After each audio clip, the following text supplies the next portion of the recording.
The witch hunter arrived in villages the way a storm arrives, announced first by rumor, then by silence. People said he wore no insignia and carried no holy symbols, only a satchel of notebooks and a lantern with darkened glass. His name changed from town to town. Some called him Rowan, others Vale, others simply the Hunter, as if giving him a true name invited scrutiny. He never asked, "Who is the witch?" He asked stranger questions. Who stopped speaking last winter? Who suddenly became fortunate? Who remembers things differently?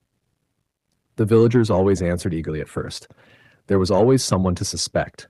The widow with herbs hanging from her rafters, the old shepherd who never seemed to age, the baker whose bread rose even in cold weather.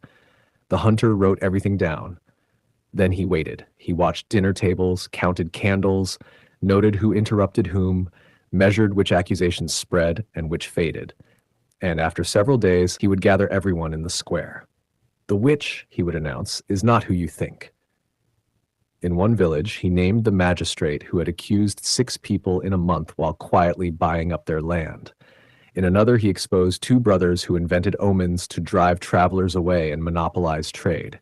In another, he said there was no witch at all. People hated that answer most. His reputation grew, though never comfortably. Some praised him as a protector.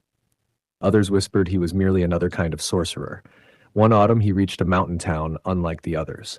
No accusations, no fear, no rumors. The people smiled too quickly and spoke too softly. "Any witches here?" he asked. The mayor laughed. "None. We solved that problem years ago." The hunter stayed anyway. For days, nothing happened. No quarrels, no envy, no strange incidents. Perfect. Too perfect. Then one night, he saw a candle burning in a house at the edge of town. An old woman sat inside reading. She looked up before he knocked. "You took your time." He stood in the doorway. "You know who I am."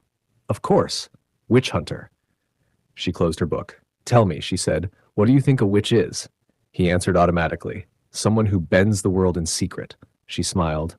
"No, that's a king, or a merchant, or fear." She poured tea. "A witch is just someone who notices that the world bends." He didn't sit. She continued. "This town had accusations once, terrible ones. So I taught them small things, how to observe before blaming, how to grow food, how to admit uncertainty." "You taught them?" "Yes." His hand moved toward the lantern. She noticed. "You found many monsters, haven't you?" He nodded. "And how many wore pointed hats?"